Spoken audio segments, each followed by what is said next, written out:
Welcome to Myers Metal Detectors, located in sunny Tampa, Florida, where we sell nothing but fun and adventures, treasure hunting gear, and anything you can imagine for metal detecting. Give us a call, 813-237-1939. Happy hunting and dig deeper. Live from sunny Florida, it's Treasure Talk. Welcome, folks. Welcome, welcome. Welcome to another exciting edition of Treasure Talk.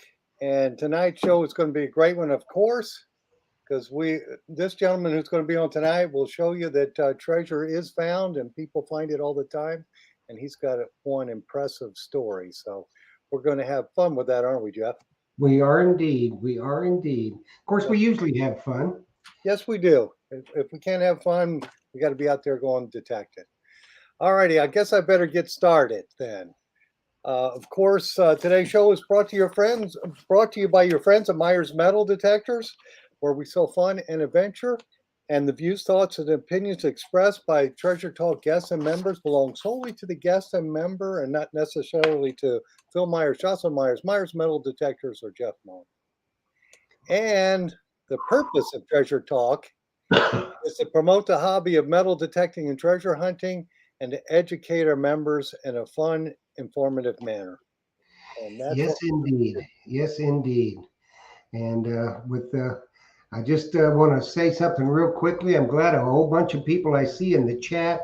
I'm glad they're in the areas that have been in the news, and I'm glad that they're safe. So, the world is going crazy, but we're the only sane ones that treasure hunt. Yes. It is a crazy world we live in today. Woo, let me tell you. For sure. I try not to watch the news too much because it just So I noticed you probably got a few new things in the shop, Phil. Yes, I do. And the first one let me do is Terry's book. I've got Terry Shannon. We've had him on the show several times. We've had him at the Tampa Metal Detecting Club meeting. He's a super cool guy, and he's got one heck of a story. And of course, all the books we sell at the shop, we make sure we get them to sign them autograph copies. So if you're in the Tampa Bay area or you want me to ship you one, we can do that too. I think that's his fourth book, isn't it, Phil? Yes, that's his fourth book. He's got two on the Treasure Coast. And that's funny. We have a guest tonight who hunts the Treasure Coast also and knows him. And he's got this one is Turf to Surf. So this is a combination. I've read this book, and it's an excellent book, especially for somebody who's just getting started in treasure hunting or for the seasoned professional. And then the other one is the Otter Tail. I guess his adventures up north when he goes back home, which he's probably in the process of doing that real soon because the temperature's getting warm now, isn't it, Jeff? Yeah, it is. It's just going to be in the 90s here with me. And I think I know it's that way for you. And even up in Canada, I see some reports that it's shirt sleeve weather. Oh, nice. Usually, springtime's not till July up there. So. Yeah, and I don't sell a lot of stuff to Canada because I'm just new to shipping out of the country. And Allison Walker, I saw that she got the pinpointer. She wanted a White's TRX pinpointer, a pink one, and we just so happened to have had that in the shop. And I saw she posted it on Treasure Talk too, so that's cool that it made it to her. I'm always afraid, I kind of trust the U.S. Postal system and the UPS, but I just worry about sending stuff out of the country. Well, it generally gets there. If it goes to Canada, it may take it a few extra days, but I think it generally gets there. And I think we're probably here soon. We're going to have to do a live from Myers Metal Detectors. You're getting so much new stuff in. Yes, and then the other thing, this right here is for the Naka Legend. For you folks who want to beach hunt and we'll talk with Jimmy about what size coil he uses on his detectors. But this is the new one. I've heard some really good reports already. It's 13.5 by 12.5 inches. So it's, I think the stock coil in the Legend is 11. So it's just slightly larger. And that is going to give you some more depth and cover some more ground, I'm sure. Yeah. And then the other coil, if you're a relic or coin hunter, I kind of swear by the small coils. And this is the Legend 6-inch coil. We have those. This is available in their Pro Pack, but if you want to get one, if you bought a standard Legend and you wanted that 6-inch coil, now's the time to do it. We've got those in stock. Yeah. Yeah. I got a new little thingamajobber for my Deus 2. Actually, I got two of them, but let me grab the other one. And speaking of the Deus 2, Jeff, I put in a really big order with Anderson, and we're going to have some Anderson shafts for that Deus 2. Yeah, So, I talked to Ryan. We're getting him on in August are we? Oh, cool. to talk about it. So Well, it's hard to beat Anderson products, let me tell you. you know, people who are tall want a little bit longer detector. You know, the Deus 2 to me, I'm 6'3", and it feels like it's an inch or two too short for me. So the Anderson shaft will take care of that for me for sure. Yeah, I don't have that problem. I don't even extend it out all the way. Yeah, so you don't get the flexing like I get in mine in when I'm The only flexing I'm going to get is if I hyperextend something. okay. When you find that goal. Yes, Absolutely. right.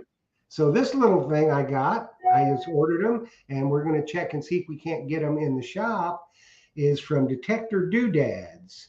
Yeah, And that's what a this lot. is, for anybody that's got a Deus 2, it is a locking mechanism where you replace the stock one with it, and it's got a little locking thing on it there. It clips in there and tighten it up so the remote doesn't pop off. Well, that is cool. That's a neat And job. it said, the magic of 3D printing. And he also did a special little charger. Sometimes with the Deus 2, the charging clip does fit better on the Deus 2 than it ever did on the Deus 1. But sometimes if you set it down on the floor after you put it on, it'll raise up just a little bit. So you don't necessarily get a full charge. And this one's made so it doesn't. Plus, it's got the voltmeter on it. Oh, So all kinds of new stuff yes, out and about and going. for sure. Yes. I guess, Jeff, we better get started with our guest. Yes, we better, because it's going to be busy, busy, busy. And, nobody wants to hear us blathering on. They want to hear this guy. So I say we just get in here and get him on. Everybody knows, if you've been anywhere about reading an American Digger magazine, or you're into treasure hunting at all, then you know this young man. He is a legend, along with Terry Shannon, on the Treasure Coast. And he has proven many times that there is still treasure Treasure from to the be found. 1700s, 1600s. It comes up on the beach because he finds it. Very, Yeah. very accomplished young man, a good friend to us and the show, and very knowledgeable. So hopefully we got some questions in there for him that I posted, and we got a few, but I'm sure we've got plenty for him. So let's go ahead and just bring him right on. Everybody knows this young man, Jimmy Crossbones. Hello. Young man. Who's young man? You. I probably got both of you beat. I doubt it. We're all young men. Yes, Yeah. we're very young for sure.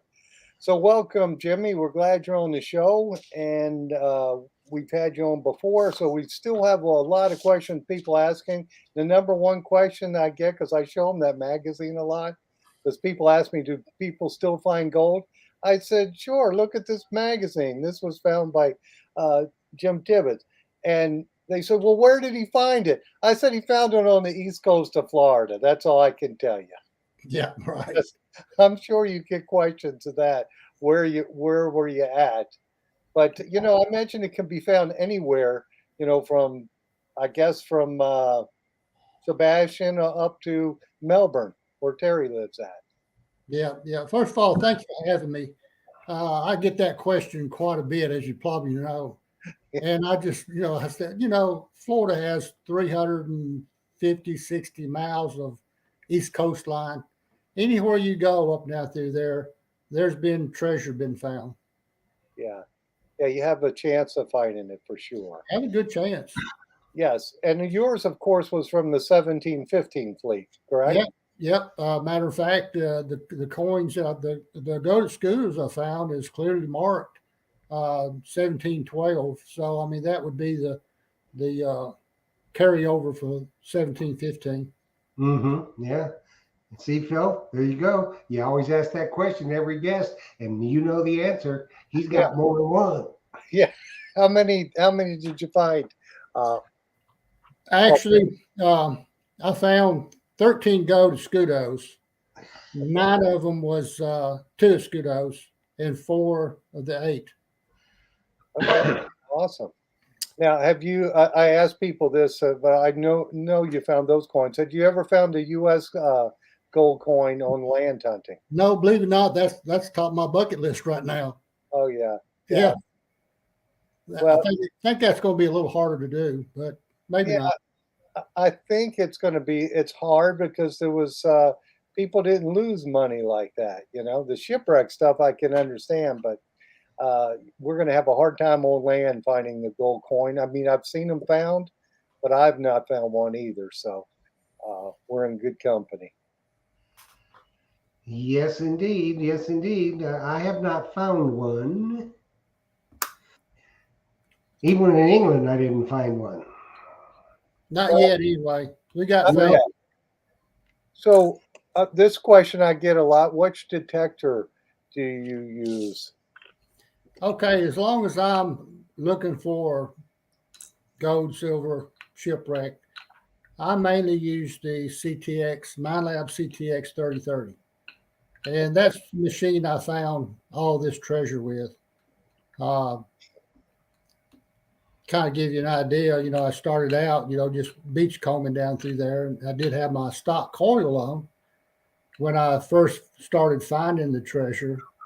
But towards the end, I was definitely using the 17-inch coil. And I really believe if I did not have that 17-inch coil, I don't know if I would have found those 8 scudos or not, because they were unbelievable deep. I mean, I'd say 16, 18 inches.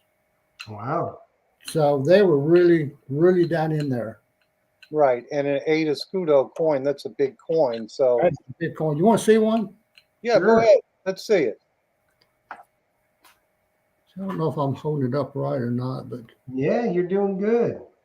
Right There there. you go, right well, there. right there, you can see the size of it. You really can't see the markings because of the light. But that is a 17. Actually, this one here, I think it's a double stamp. It was a 1712, but they restamped it a 17.3, 1713. Okay. So this is kind of a rare coin, but it is a Lima. Uh, they come mainly, most of them come from either Mexico or Lima, Peru. So this is a Lima coin. I Oh, wish you could see the pretty. markings. It's almost in You perfect could condition too, isn't you it? could see the detail on it. I could see that Yeah, on, it's on a my little computer screen. little So bit it's like yeah, that's a big coin. So that 17-inch coil was going that deep to get those. it was. And back, during this period, it was after a major storm, and the beach was just right clean. I mean, there were hardly any other targets other than the gold and the silver. And if I heard a peep of any kind, I would dig it. And a couple of these 8 scudos was so deep, all I heard was just a little chatter. Of course, I had to investigate it, and glad I did. Yeah. Absolutely. And were the smaller coins, were they shallower or not as deep? No, the actually, it's funny. Those twos was real shallow. In fact, in my videos, I took videos of pretty much all the coins that I found, and a couple of them they were no more than 2 inches deep. And I think if any more of the sand got raked off the beach, they would have been sitting on top of the ground. Yeah, that's like Terry has found the silver cobs right Yeah, on top of the ground, right on top of the beach, rather. yeah. So, yeah, that could have happened. That's And then you could have found them by looking for them. Yeah, really, you go down there and just picking them up like Easter eggs. Yeah, just an eyeball find. Yes. Well, I've heard stories of people finding, gold escudos in the right in the wet sand. They just wash up sometimes. But now, I think you can verify this, Jimmy, that they're pounding so much sand on the replenishment. You got to get rid of 2 or 3 feet of sand before you can get down to any good targets, don't you? Yeah, matter of fact, I kind of got set in my thoughts that when I was on the beach, I took kind of a reading on the sea level and how much sand is on the beach, and today at this time, I think there's more than 16 foot of sand over that one area. Jeez. Because they just pile it on every year and just. They are. And They're not bringing it in from offshore, are they? I think Terry said they're bringing it in from the interior. Yeah. I mean, it would be nice if it was pumping it from offshore. Maybe you could, hit some good targets out of that pumped sand, but they won't even do that. No. Yeah, they'd rather truck it in and then let for the next storm pull it out, cover the reef, destroy the reef, kill the reef. But I guess they think they know what they're doing.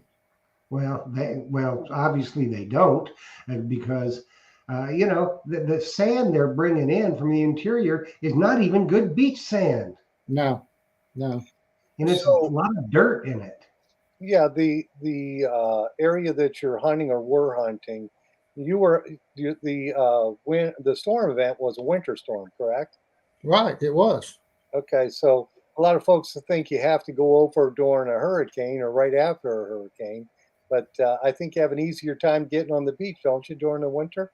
I like the winter months more than I like the summer. Of course, the hurricanes come in, and sometimes they'll come through and not really do anything at all. I remember one, what was it, 4 years ago, that me and a bunch of other guys was beachside, because we know, and as well as you probably know, once a storm hits, they close the causeways down, so Yes. you can't even get on the island. So if you're not on the island, you're not going to be first pickings to get on the beach and be able to detect it. So we was hunkered down in a friend's house, and it was that one that hit Nassau and tore it up. And we thought he was coming straight towards us. So, man, we was getting excited and all that, storm coming right this way. And all of a sudden it stalled out and went north, and it didn't do nothing at all for us. Yeah. Hey, I had a question when you were showing the coin from Kimberly Kramer, and she was asking the value. Did we lose Jim? How much is it worth? Well, let's see. There he is. He's back. Anyway, Kimberly Kramer was asking the value that you think that coin is worth. I have not had them graded yet, but from talking to a couple of people, archaeologists, they seem to think that coin will go anywhere from $25,000 to $30,000. Jeez. So that's a nice payday when you got how many did you say you got? 9? I've got 9. I've got 9 of the twos, which between $35,000 and $4,000 probably, and for the eights. So yeah, pretty good payday. Oh, that really is. Not bad. And you've got silver cobs and stuff too, don't you, Jim? Yeah, the story was, I'll go ahead and tell you, I was hunting this beach and I was finding a few silver U.S. coins, some Mercuries and Barbers and, coins like that. And it was getting late in the afternoon. And of course, my eye was set on and to this point, I've never found a cob or a Spanish coin at all. And I was hitting this little bowl. And first thing I pulled up was, I ended up digging up three half reals. And I was just tickled to death. I mean, I made it. I'm in the club now. I found Spanish coins. I was just tickled to death. So the next target popped up, was featured in the book, the gold cufflinks. And, I was more excited with those half reals than I was those gold cufflinks because I did not know exactly what they were. I just thought it was another piece of gold. And I've dug up, many gold rings out of the beaches. Right. Mhm.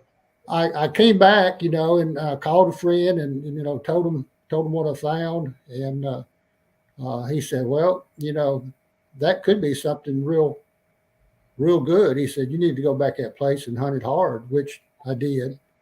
And even brought my wife down there one time and gave her the camera. And well, she was sitting on the beach. And when I found the first real, I called her up, to take a picture of it. And I ended up digging like 18 2 reals that day Woo. and 1 8 real. And that 1 8 real is the only real I've found. I mean, I think I ended up with 46, 47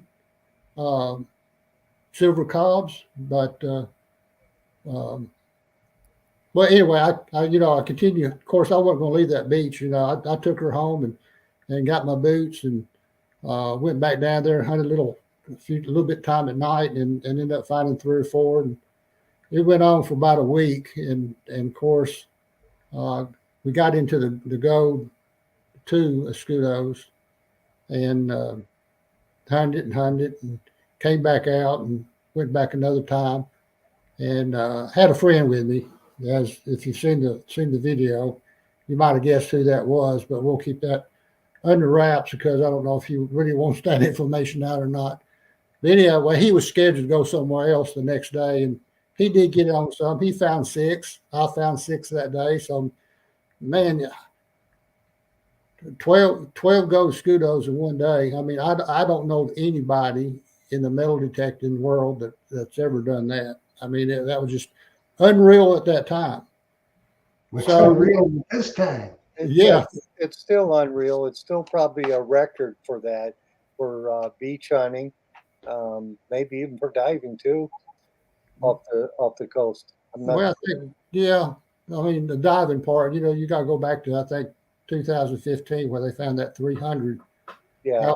That was pretty good. So anyway, the next couple of days probably didn't do anything. I kept on working that area. Of course, the tide come in, come out, went back and forth several times and probably removed a little bit more sand. And I got on the beach and it was, spit and rain and carrying on everything like that. And that day I found 2 of the 8s. And I thought, man, I said, it went from silver cobs to 2 scudos. Now I'm pulling up 8s.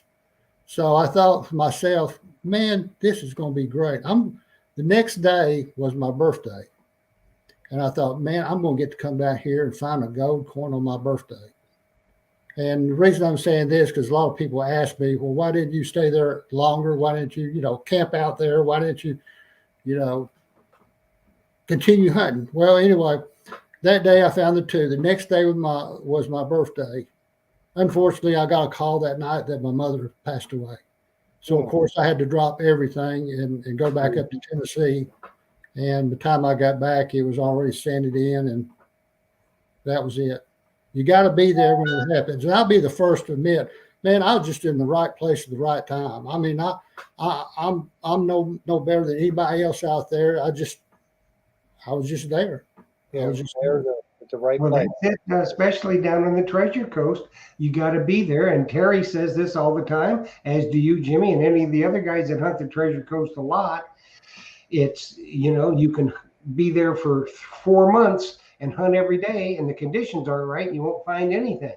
And then one day, the conditions are just right. You have a storm coming from the right quadrant or whatever. It takes that sand out, and boom, you're going to find the honey hole like you found. It's just, you got to be there. You got to be there.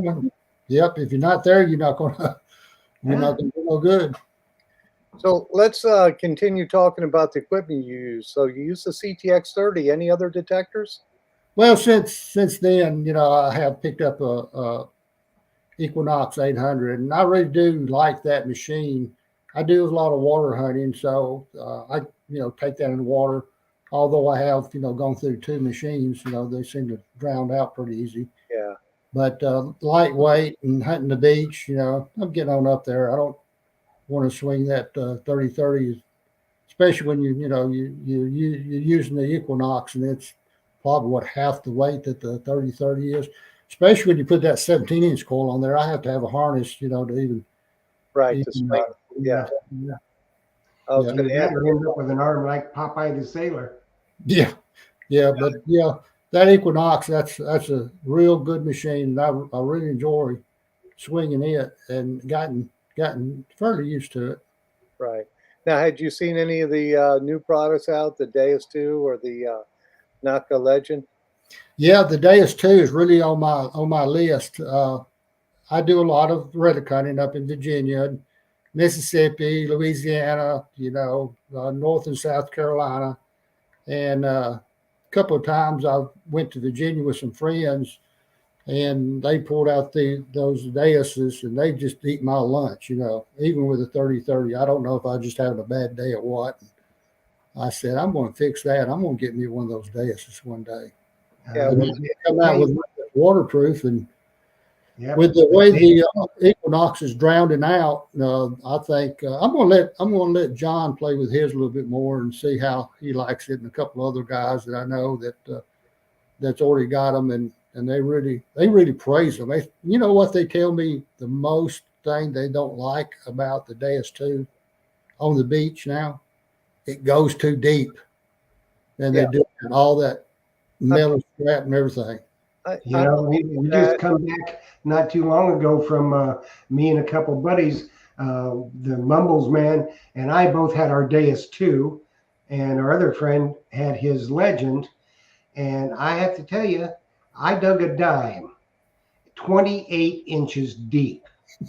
That's too deep for an old person like myself to be digging it. Now, I didn't get any VDI numbers for those that wanted to know. I got a little, kind of a real faint, but it was clear. And then you put a couple scoops on it, and then it started banging, and that thing was down there 28 inches. I said, this is too deep for me. Yeah, they are extremely deep, and I think with the being waterproof to 60 feet, maybe there'll be less. Only time will tell. Less drowning of units. Yes. Yep, and that 11-inch stock coil that comes with the Deus 2 is I think that's the perfect water coil. Yeah. It's and I tell you what, Jimmy, that there's something you would I think agree with. The biggest game changer for me with the Deus 2 are those bone conductive headphones. Yes. See, my hearing is bad, and I dig with the Mumbles man all the time, and he would be finding stuff, and he'd say, I got a signal, and I would run mine. We both were swinging Equinoxes then. Exactly the same setup, headphones and everything. I couldn't hear the tone. But with those bone conductive headphones, I tell you what, I hear them all. That is the quill. I'm sure other manufacturers are going to come out with that, but to me, that's a game changer, and especially on the beach and in the water. Yeah, I think so too. I think it's really deep, and I think Jimmy, for you with the CTX, I think that the other hunters in Virginia doing well with the Deus 2. I think it's because the processor is a lot faster than the CTX. Yes. I think your target recovery speed is like night and day compared to the CTX. Yeah, I'm waiting for the Mind Lab to come out with the response of the Equinox into the 30-30, and I think that would be a mind buster really if they did that, because the processor on the 30-30 is just way too slow. Too slow. And also, Jocelyn just gave me a comment. Kimberly Kramer says she wants a Deus 2. Yes, we've got those in stock in both coil sizes. So you can get that tomorrow if you call me. We'll ship it out to you. But yeah, the processor is so much faster. I mean, the CTX, I would think, is maybe deeper with the big coil, but that's yet to be seen. On the beach, maybe. Well, I haven't seen any tests against the Deus 2 yet. I imagine that's going to happen people will test the depth on the targets on the beach against the CTX. But I think that's where they might have done better in Virginia, is because of the faster processor. Well, that and the soil condition up there, the mineralization of the Virginia soil just kills something like a 30-30 with a slow processor. Right. Oh, yeah. Yeah. Now, when I dug that dime, a 28-inch dime, I was using the 9-inch coil. So, who knows with the 11-inch how much deeper I'm going to get. Right, and I imagine Deus, since their detectors now are getting real popular for beach hunters, they'll probably come out with a larger coil too. I think they've got one in the works, a 13-inch. Yeah, so that's like the one I was just showing a little while ago for the Legend. Now, had you seen anybody use a Legend yet? Yeah, there's been a couple on the beach down here at New Smyrna Beach. I know their names, but I can't think of them at the time. And they really do like them. I mean, I might get one in my hands one of these times, and kind of compare it with the Equinox. But yeah, I think they're probably pretty good machines. All machines are good. It's just learn them and get used to them. And right, that's the most important part, is learn the detector. Yeah, and learn the machine you're using. Yes, learn it, because I've known people who had detectors that are 30 years old and they just knew their detector and did extremely well with it. Yeah, those little tin boxes that that had 25, 30 years ago. Yes, they just knew it and they were afraid to get a different detector, but they knew how it worked. They could pull some deep targets with it because they knew their detector. Knew the detector, right? But today, The aftermarket equipment now that makes a lot of them lighter, they're staying around longer. all righty, well, let me get back to my question list here. And this one is from Shannon Bordner, and she's asking, what is your oldest find? Believe it or not, it's not any of the treasure that I found. The gold and silver. A couple of years ago, let's see, how long has it been? Maybe 6 years ago. I was hunting with a friend out on the river, and we was hunting what we believed to be a ferry crossing, and we were pulling musket balls and 1812 buttons and shoe buckles and everything, go that era. And I popped this slate. In fact, I can show it to you here in a minute. And it had enough detail that we found out what it was. And it was from Queen Isabel. It's a Spanish copper. And it dates back to the king and queen at that time.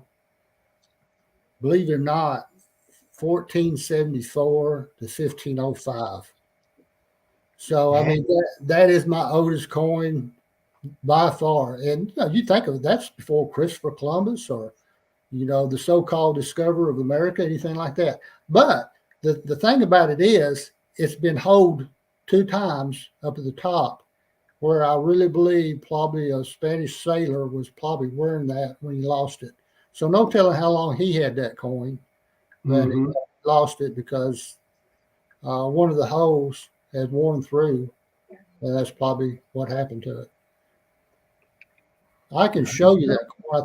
I've got it right here behind me. If with the light and everything, I doubt you could really tell that much about it, but. So it's a copper coin then from The Spanish copper, Maravedis. Maravedis? Maravedis. Yeah, Maravedis. Yeah, those are the old Spanish coppers. Of course, they were, hammered, and they didn't date them back then. It was just a king and queen at that time. So, but it had enough of the lion's head on it to tell exactly what it was. Well, let me step back here and just get it for just a second. Okay. And then also, IB Neal is asking, what does Jimmy have in the display box on the wall back there? Can you hear me, Jeff? I can hear you. I don't know if he can. or not. Okay, yep, I'm back. Okay, this display case back. Behind you, I'm trying. the other side. Yeah, Yeah. oh, yes. That's a collection of Civil War bullets, mini balls, round balls, got a couple of frag shells in there, percussion caps. Like I said, I enjoy digging relics as much as I did go. It's something. I don't know if you can really see that much about this. No, the light's gonna be wrong. Well, you can see the you printed out what it was. Yeah, can you? Yeah, Yeah, we can kind of see it. Yeah. we can make it out. Yeah. That's Anyway, cool. I the can see the detail- lion's head on it.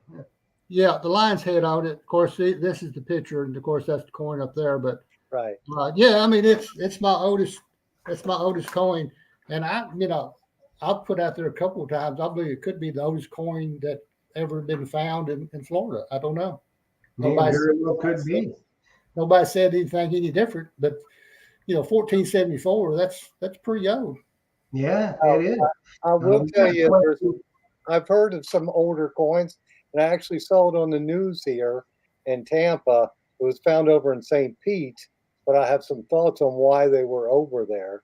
They had some widow's mites that were probably from before Christ. But Oh, but this is my theory on it. Years ago, White's metal detectors would give you a coin like that if you came in and you did a solid what do you call that? When you came in and just saw their White's products, they would hand you a coin like that on a little sheet of paper from White's. And I was a White Steeler, so I had gotten some of those cards with the coins, and I always gave them out. But the coin that the person found and was on the news looked exactly like one of those coins. So I think somebody just chucked it on the beach. mm. The Oh. widow's mite. So I think that's how that ended up there. But that was over in Treasure Island, Jeff, that somebody had found a couple of them. Yeah, well, you never know. We got a question from YouTube from Gilbert Marcel. Wants to know, what is your best relic find? The last couple of years, I end up popping up a U.S. breastplate, so that is my favorite relic as of now. I'm still looking for that CSA belt plate, but I might be looking for a U.S. gold coin. Well, you're looking for those too. I'm looking for everything yeah. Of course, you have to be in the right Right on. places, right? Yeah. Hey, when you held up that copper coin, you had it in that nice display. Did you do that for your club meeting? Oh yeah. Like I say, that was probably 6 years ago. So yeah, I'm sure I had it on Fine's table. Whether it won or not, I don't remember. Oh, I would imagine it would have won. And the reason I'm bringing that up because a lot of times people will find really old coins, and it looks like a black clump of dirt on the fines table at the metal detecting club. So if you do something like what you did there, people will know what that coin is. Yeah, matter of fact, a couple of weeks ago, I was hunting with a good friend, and he popped up a U.S. large cent, and I don't remember what the date was. And 2 or 3 days later, it was getting close to meeting time. I told him, I said, "Hey," I said, "You gonna bring that to the fines table?" He said, "Yeah."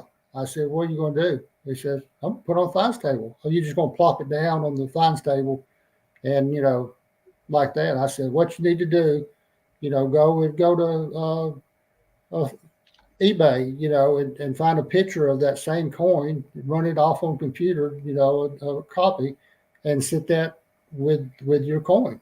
Because most of the time, people just go through there and they'll see the shiniest coin, and that's what they'll vote for. Yes, You got to educate the people and let them know what what you the found. coin is. Right. Absolutely. I ran into the same issue, and I tell people this story at our club here in Tampa. And I ran into the same thing. I found a barber quarter, but it was had road tar all over it, so you couldn't see what it was. I put it on the fines table, and then a bicentennial quarter beats me. And after that day, I said, if it looks bad, I got to print out what it is before I Yeah. put it on the table. So, since we're talking about clubs, what's happening with the Central Florida Club? Well, right now we are starting to gear up. Last year we did not get to have the silver relic hunt because of the COVID, but this year we decided. Of course, I stepped into president the first of the year.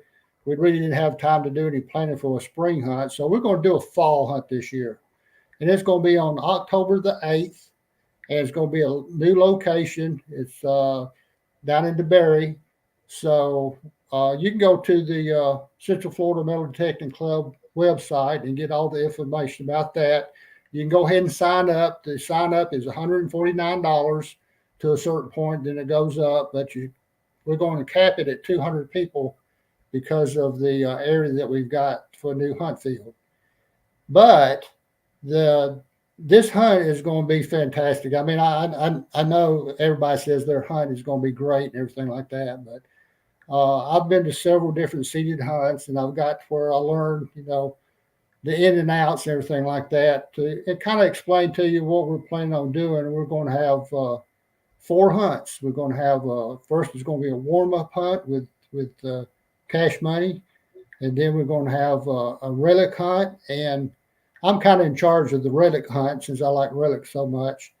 I'm planning on having over 200 tokens in the ground for prizes. Nice. And that's not counting the manufacturers' prizes. They're going to have their own prizes and give them away in different ways that they do that. And then on the coin, after we're going to have about a 2-hour pause that you can hunt on the relic field. Then we're going to stop for lunch, and then starting back up, we're going to have another short hunt, 30-minute hunt, and then it's going to go to the silver and gold hunt. We're going to have lots of silver out there, more silver than we ever had before. So if anybody likes the seeded hunt, in fact, I'm out of the hunt this year, but I really would like to get into it, because I know what's going to be out there. How many people have signed up already? I'm not sure. We just got the new website up going just in the last 2 or 3 days. Probably, I'd say a dozen at the most. Oh, okay. We're working on getting the flyer set up so we get out on social media. Right. And once we do that, so everybody's listening now, they get a first shot if they can go ahead and get in and register before the crowd hits. But I'm sure we're going to have more than 200 people that's wanting to get into it, but we're going to try to cap it off at 200. Well, you know what they say, Jimmy. If they show the cash. I think you have over that many members in the club, don't you? Well, we have we're known as the biggest membership club in the country, but as you know, some people fall out and fall in and back and forth. Right. Active members, we probably got over 100, but it changes all the time. Yeah, and people are asking for the website, and if I'm not mistaken, it's CFMDC. Yes. .club, or I guess I would have to pull that up.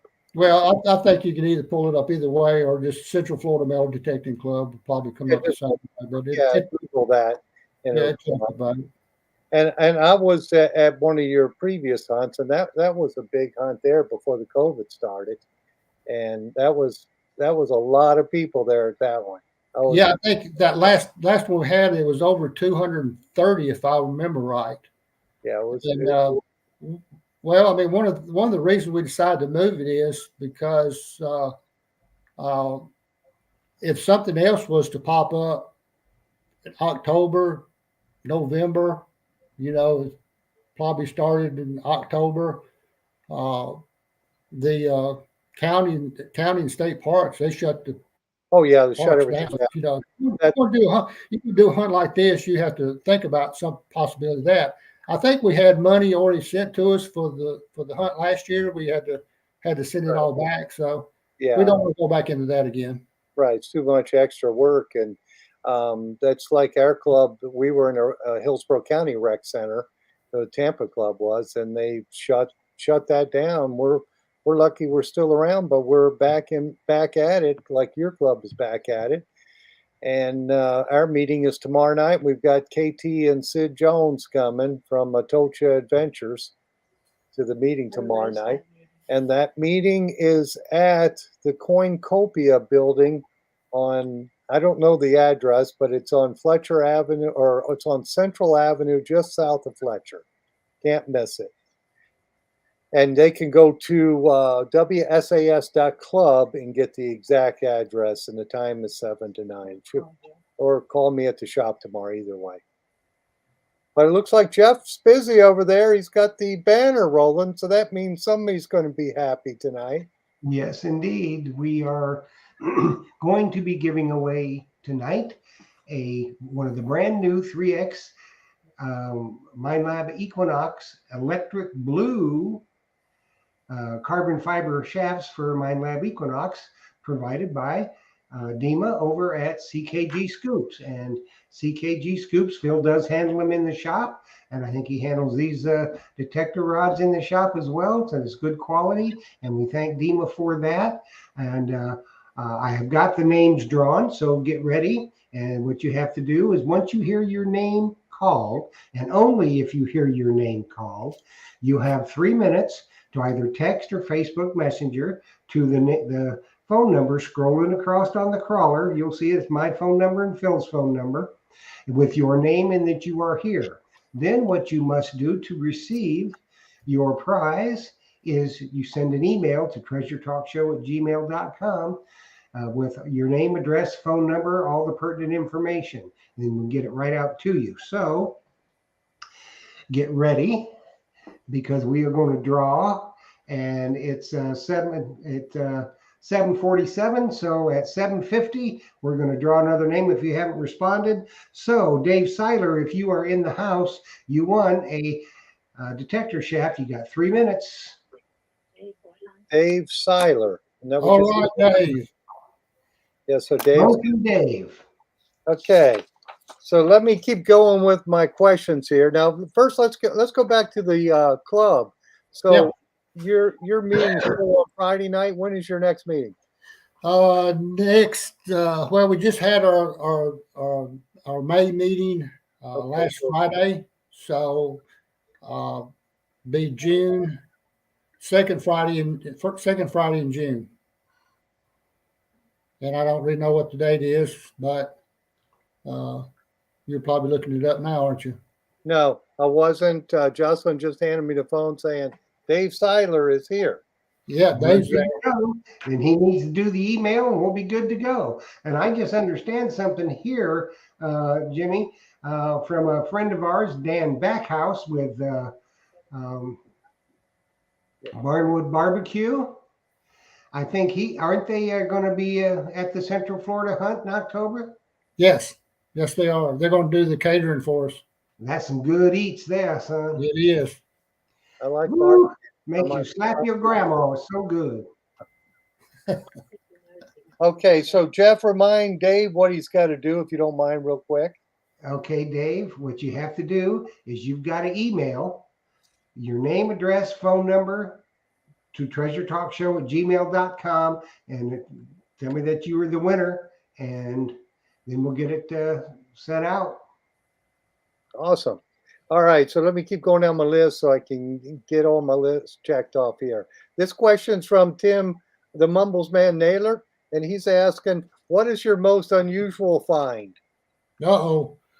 Well, I'm going to tell you this story. I did not find it, but I was present with my friend. We was hunting over here in New Smyrna Beach, and we wasn't very far apart, and he motioned for me to come over there, and walked up to him, and we both looked down at it, and it was a real decorative piece, about so big like that, real gold and designs, everything like that. And we figured out it's an urn. So I wasn't going to pick it up, and I did not even touch it, but he picked it up, and we took a video of it, and looked at it a little bit, and I told him, don't open it up. Do not open it up. But we finally took a couple of pictures, and he whirled it back out in there, and that was it. But he's had some bad luck since then, and I'm glad I didn't touch that thing. Well, it could have had a genie in there. No, well, it could have had something else in there too, and I didn't want to get it around. But the story was, I think somebody had reported because they seen the video and said that they found it like 6 months prior to that. But I find crematory tags out there on the beach quite often, and of course I'll take them and I'll see how far I can throw them back out in the water. I think the crematory tags, those are just reminder tokens. You go out there and do what you love to do. That's what I tell people. Because we find them a lot over here on the West Coast too. They're pretty common to find those, but not the whole urn.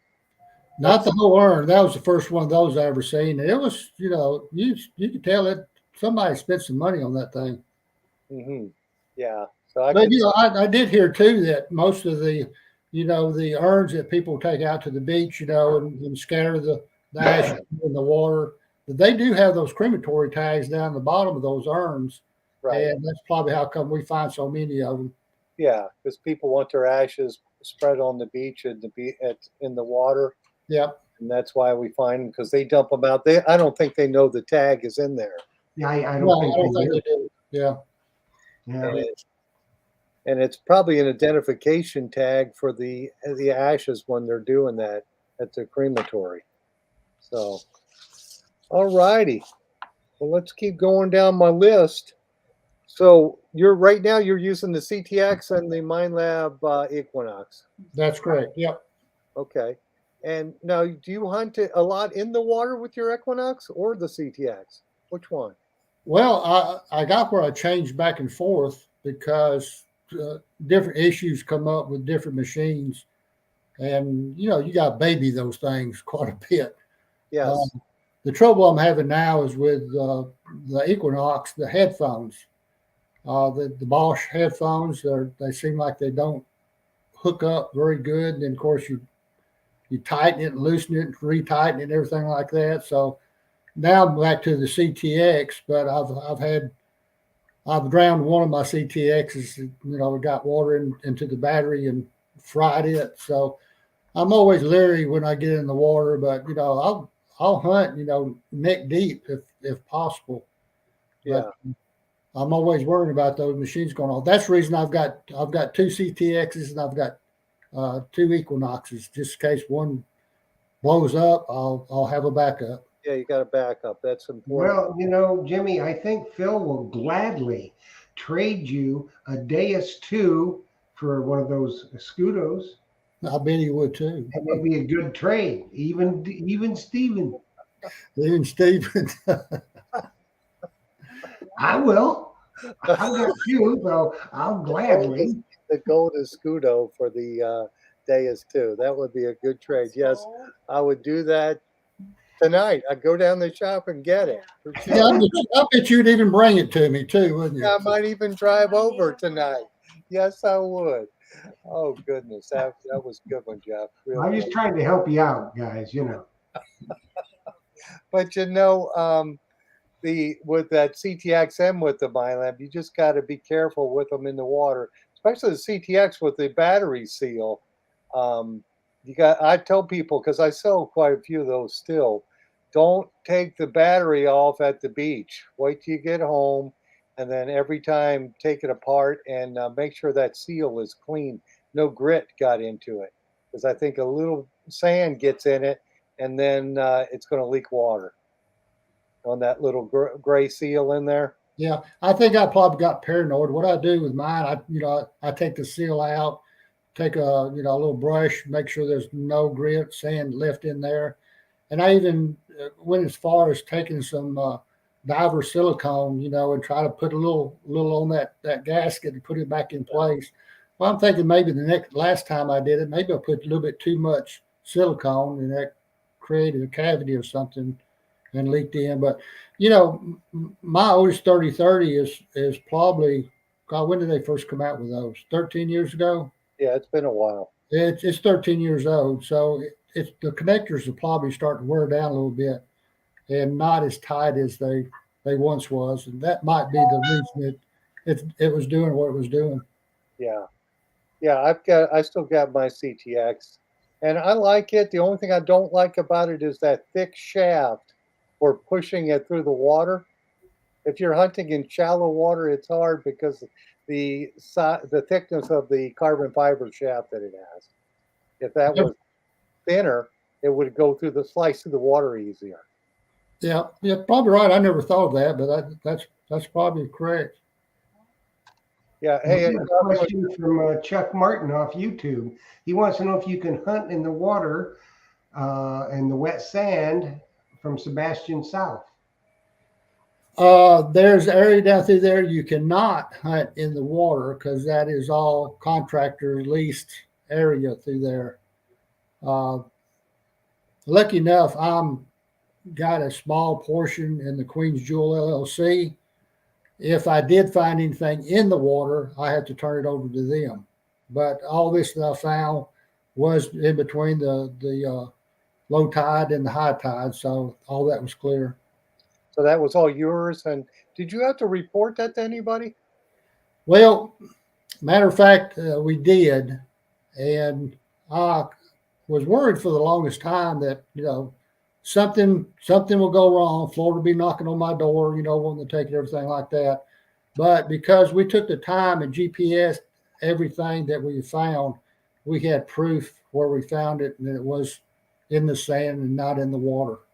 So I haven't heard anything from the state of Florida for quite a while. So I feel pretty confident that, it's mine now. Yeah. Yeah, I would think so. I would just be worried because of the age of it. If they would consider it an artifact or something, and they'd want to be trying to take it. But I guess you did the right thing by uh, the coordinates and telling them about it. And Jocelyn told me to mention Terry's book, but I already did that. We got 5 minutes. But I'll mention it again. I have Terry's book in the shop, so if you need the book, just stop in and pick it up. Oh, we got everything in the shop. If the key phrase in Myers Metal Detectors is in stock. It's in stock. I don't want somebody to tell me, "Oh, you don't have that," and I want it. I don't want to hear that. That's a bad Well, word. the bottom line is if Phil don't have it in stock, you probably don't need it anyway. There you go.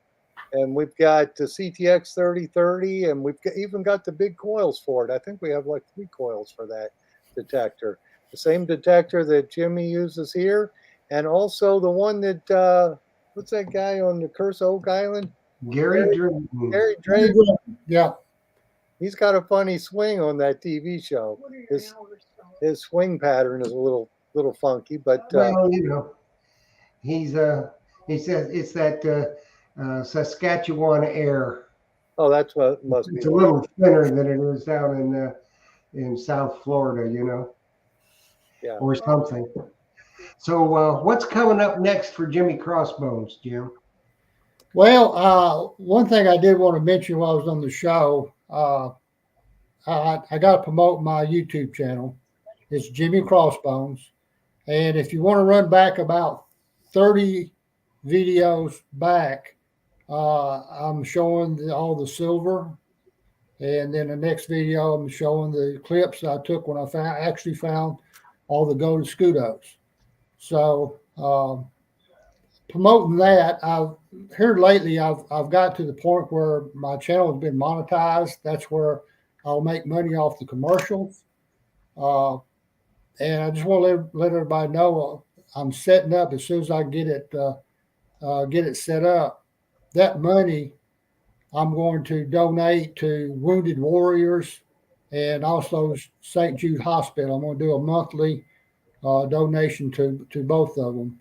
But of course, I need everybody's help. I need, I just hit 3,000 views, so I got a long way to go before I make any kind of donation to either one of them. But if it does build up, I'll probably think of another